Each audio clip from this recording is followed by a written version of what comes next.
last night we went to, I forget which key, but we went I think it was Entrance Key, which is on the east side. It's the first time we anchored there. Entrance Key on the east side of the Marquesas, and we anchored near the entrance to the Mooney Harbor. Tons of little boats came by, like they'd zoom right by us, I guess, since we were near the entrance, just zoom in here and there. And it was like beautifully calm, and we had like a little cookout, walked on the beach. I think Cypher got a pretty good walk in, found like shell, different stuff like that. And then there was amazing stars. The moon's been super bright, so we didn't really get to see as good stars in the Dry Tortugas as we've been seeing in the Marquesas. But the stars were so gorgeous because the moon had a little bit of a late Yeah, the moon didn't really come up until like 10. Yeah, so we saw the moon rise, and it was just like a bright orange, slightly waning harvest moon. And then the stars kind of went away. So we were kind of anchored in the entrance. It had a little bit of... Had a big current. It had a lot of current. And also, it was very hot. The water next to where we anchored was warmer than the air, which is in the high 80s or 90s. I don't know if it's because, like, all of inside the Marquesas is really shallow, and so it was a super hot day, and I don't know if it just the sun bakes the water in there and then all comes out that little outlet there, and it's just super hot water coming out, or I don't know why else. I don't know. So then it was like, it's been like 5 knots, like we've had like no wind, maybe up to 10, which we never see. So I don't even know if we've been seeing 5 knots of wind, to be honest. It's been very, very light. But in the night, it was gusty. It was 10 to 15, and it was super rolly, and the current had us sideways to the rolling waves, and the wind. The worst anchoring we've ever done. It was just all night long. It was just slamming against the side of the boat, and the whole boat's rocking. It was so loud. Yeah. And so we got up early and just took off. So we took off to the northern part of Boca Grande, which we went on the southern part before, and that was the other not great anchorage, which was well, it was a mooring ball. And so we're on the north part and went snorkeling here, and it was actually pretty nice. Yeah, we picked up one of the 2 western mooring balls off of Cottrell Key, and my favorite part was there's this little shelf. It was maybe like a foot, definitely not 2 feet tall, and it was like a crawl through tunnel under the coral reef, and there's these 3 like 6-foot nurse sharks just all cuddled in there. And like one of the nurse sharks definitely like taking like their afternoon siesta. One of the nurse sharks was kind of like out, and so it was like wrapping the other one's tail so it could snuggle back in. So like they put their heads under so like they won't be disturbed, and they saw we were watching them. It's so funny. We also saw a scrawled filefish. It's kind of the first one we've seen since Sombrero Reef. We don't see them very much, but it's cool to see one here. And a bunch of other fish. It was kind of interesting. We haven't seen a lot of coral like this. It's like really low coral, but there's all these ledges. So there's all kinds of fish underneath it, even though it's not huge boulders or anything like that. And then there's a lot of soft coral, kind of like that we see in like Big Pine Key, but there's also a lot of that in Dry Tortugas too. But the shorter coral that you can kind of look down into the holes and see stuff, it's a lot like the reef at Lauderdale by the Sea. You can go out along the pier, right at the pier there.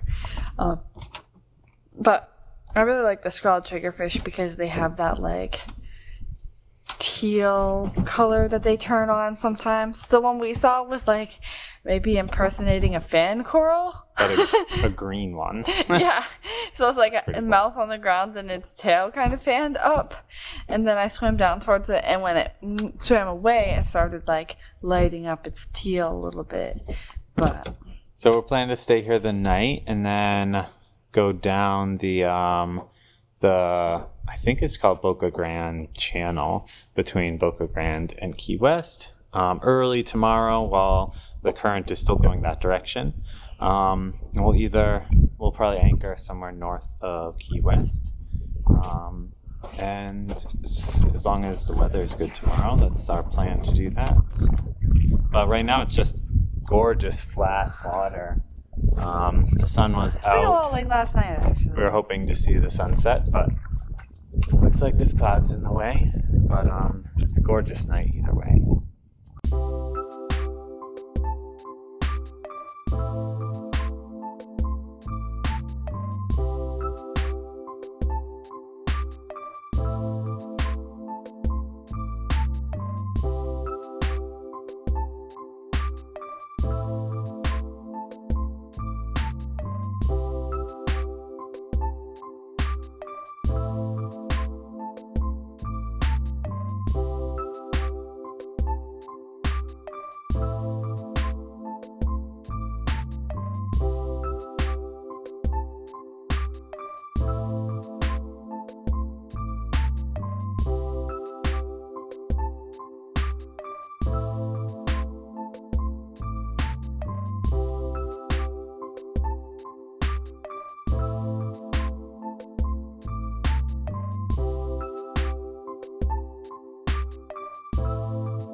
Well, it's been a couple of days since we have talked at all.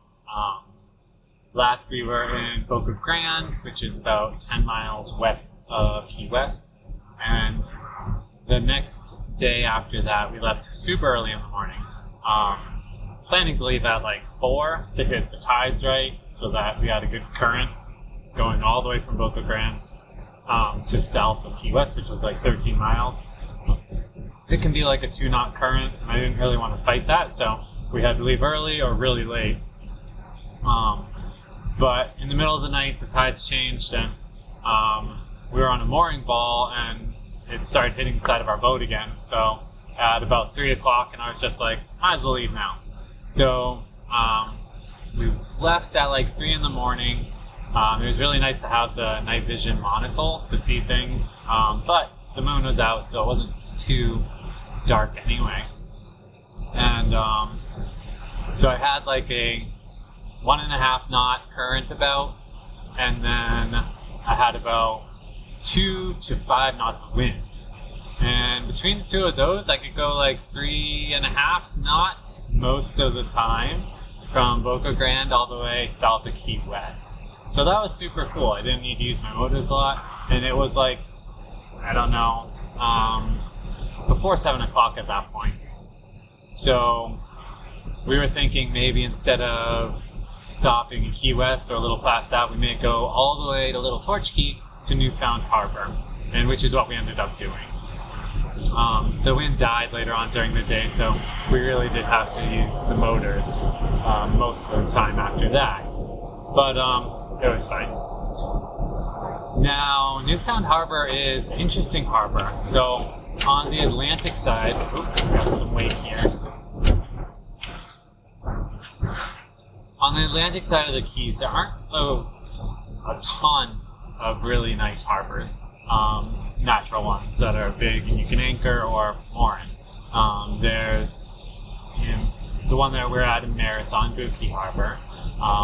There aren't really a ton of them. Maybe Bahia Honda, and then Newfound Harbor is this huge harbor. So if you had some really big winds, you may still have some chop just because it's a really big harbor. But it's a nice harbor to be in.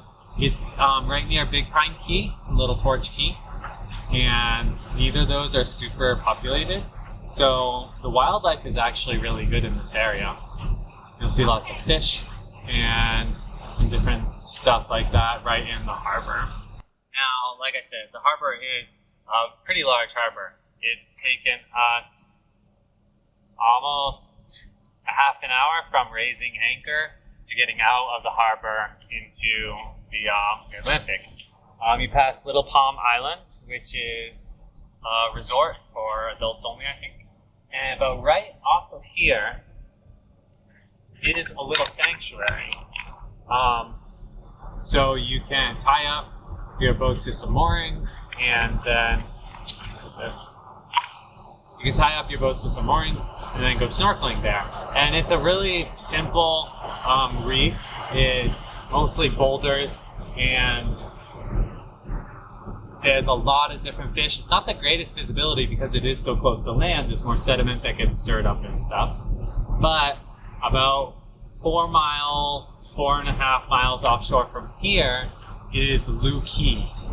Now, this is a reef that we've gone to quite a few times, and it's really excellent. We enjoy it a lot. It's a really big sanctuary area, and it has a lot of diverse things. On some parts, it's super deep. You can dive 30, 40 feet. Other parts, the reef comes really close to the surface, and you can just snorkel and see everything from the top. So, because it's so far out there, also, a lot like Sombrero Reef, you get to see some bigger stuff. We saw some eagle rays that were like 3+ feet long. We've seen some bull sharks and just some really cool things at this reef. And a big part of it is just because it is so far out there and it has the depth that a lot of the bigger fish can actually go in, which is super cool. I am off here.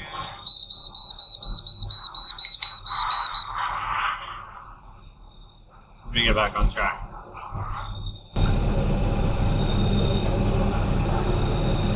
There we go. So this is that's my anchor alarm. It shows me when it's too shallow to anchor. And I need to reset it so it doesn't keep going off, but there you go. So the past 2 days have been mini lobster season, where recreational lobster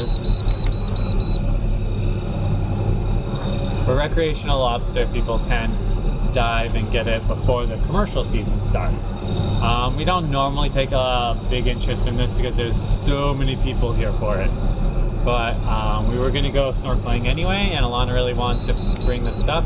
So we went out, and Alana got her first lobster. That was super cool.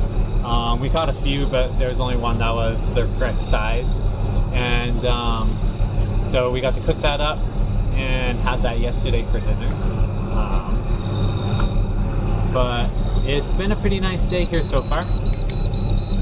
We're going out with a friend to Lou Key Reef right now, and then probably tomorrow we'll end up heading back to Marathon. We're actually getting hauled out in about 2 weeks in order to get the bottom painted again and the sides finally painted. So that will be something really nice to have finished. But I will see you once we get to Lou Key Harbor, Lou Key Reef, sorry, to go some diving. So when we went to Lou Key, all of the mooring balls were taken, and there was like 4 or 5 little center consoles zipping around waiting for a mooring ball. So 3 or 4 times we actually saw some open, but our boat's pretty slow. So when we'd start going towards them, a couple boats would come and zip in front of us and get it. So even though it's like 4 or 5 miles out, I wasn't going to wait around all day to hopefully maybe getting a spot. Beat a center console. So we decided to head back. Also, our friend had to be back by 5 anyway. So there are some coral heads right off of Little Palm Island that I talked about when we first got out of the harbor. So we went back to that, and I was super surprised and really excited about it. So you want to tell about that at all? Yeah, well, at first, when we were at Lou Key, we also have a, some of the Lou Keys, like, really, really shallow. You could see the waves breaking on some of the coral. And we remember from snorkeling there that we wouldn't be able to take our boat over it. So that was also a reason we couldn't get to mooring balls as quickly as other people. Right. Oh, I will put in some video of Lou Key from other times we've been there. It is something we've really enjoyed snorkeling there before. Though the water was gorgeous. So coming back, it was like a nice little drive with the beautiful water and everything. Having some coffee, and then we went to the sanctuary part of the coral head. So we picked up a mooring ball, and then like 5 or 6 canoe catamarans. It's like They're all bright yellow. It's like a kids' camp that there is like filled with like, I don't know, 13 or 14. They're probably like 20 or 30 feet long, full of tons of people. They all came and took the mooring ball next to us, and then, like there was like 4 of them rafted along, like as this huge long line of canoe catamaran people. And, like, it's a whole group of campers with like life jackets just like flopped into the water. At one point, we were near a few people, and like they aren't even like moving. I don't think that their experience snorkeling was a little amusing. But when we ended up leaving, kind of a concern that we didn't hit any of those people. Today we went, just picked up a mooring ball at the Coral Head. I felt the visibility is the best we've had there. Yeah, since it is closer to land, things get stirred up a little bit more, and it's usually not as clear as out on Lou Key Reef. But we went to a different spot than before. There's like a north and a south coral area, and we picked a mooring ball on the south side, but we went all the way as far east in that section as you can go, really.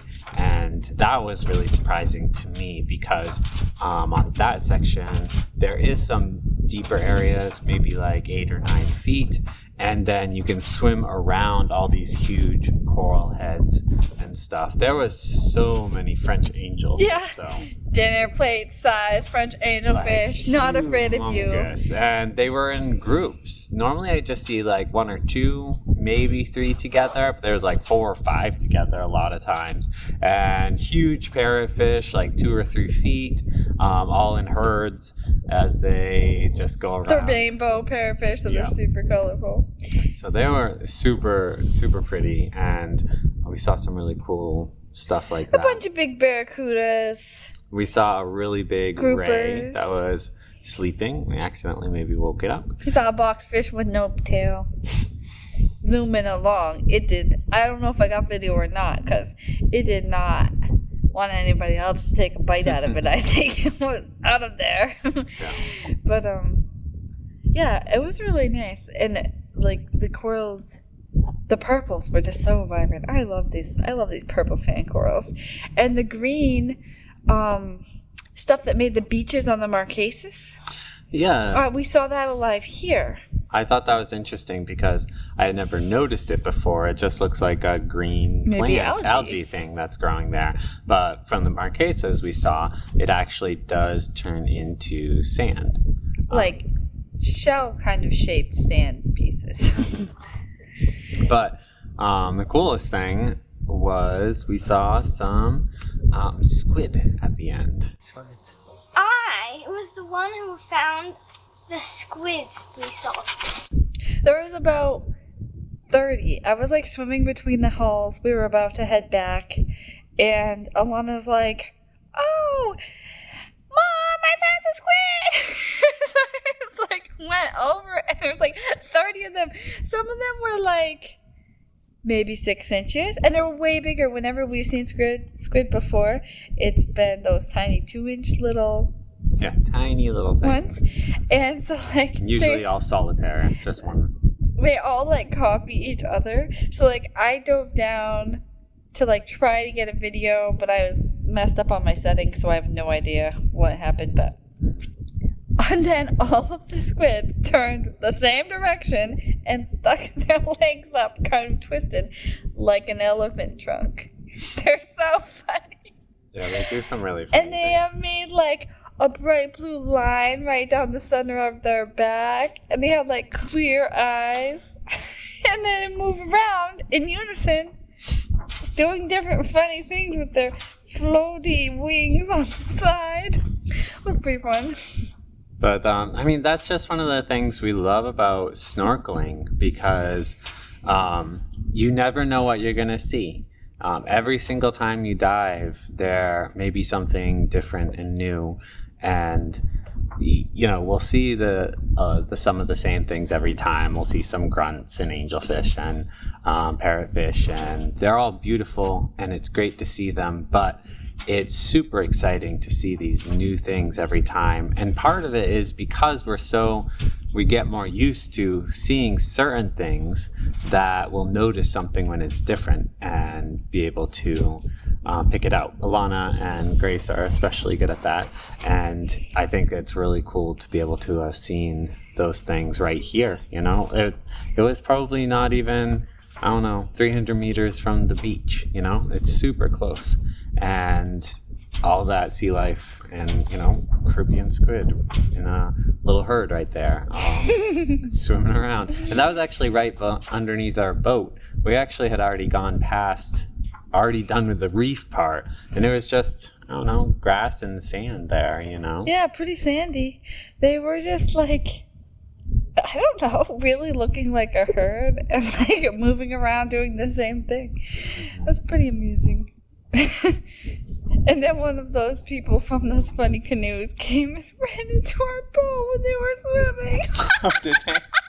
I didn't know that. They were like not really great at maneuvering with their life jackets and like. It's a big boat to not notice. And you're like, yep, we really got to be careful when we're backing out of it. It was like all hands on deck. Look all around for some of these swimmers. I am not running over a swimmer today. But biting my feet. As I was mentioning earlier, this harbor is a really cool place to be for some of these reasons. It's once you get out of the harbor, there's that sanctuary coral head area, and then if you keep going north out of the sanctuary, there's still individual coral heads for a ways, which is a great place if you wanted to do some fishing or lobstering or whatever too. And then 4 or 5 miles out is Lou Key, which is just one of the best reefs to dive in the Keys. It's definitely one of the major ones and humongous and has a lot of big marine life at it. So if you're in the area, this is a great place to anchor for either a little bit of time, or if you're more self-sufficient, you can actually stay here for a little while and still have quite a bit of stuff to do around, at least on the water. Oh yeah, and we did find, I don't know if Micah told you already, but like we found our friend told us about a place where she gets her fuel, so we found we can get the Rec 90 fuel. It's like I'll put it on the map, but it is on the Big Pine Key side. So we could leave our dinghy there, but they did charge us like $20 for a day to leave it there. But then the Shell station is like not very far to get diesel. Right, I grabbed a couple of 5-gallon jerry cans of diesel, and then you can go get your food at Winn-Dixie and everything, and resupply. See the tiny deer. We were like, the kids and I were like, we walked to Winn-Dixie.